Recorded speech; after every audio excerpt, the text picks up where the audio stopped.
আজ বাগদেবীর আরাধনা। সকলকে জানাই সরস্বতী পুজোর অনেক অনেক শুভেচ্ছা।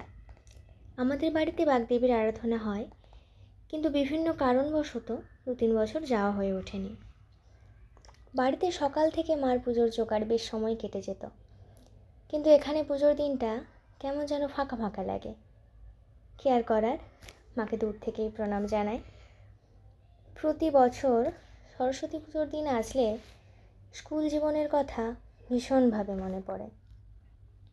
সকাল সকাল স্নান সেরে সেজে গুজে শাড়ি পরে স্কুলে গিয়ে পুষ্পাঞ্জলি দিয়ে মায়ের আরাধনা করা, খিচুড়ি খাওয়া, সেসব এখন শুধু স্মৃতি।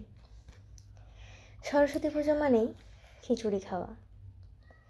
বাড়িতে যত সুন্দরভাবেই করা হোক না কেন, মায়ের প্রসাদের মতো স্বাদ যেন কিছুতেই হয়ে ওঠে না।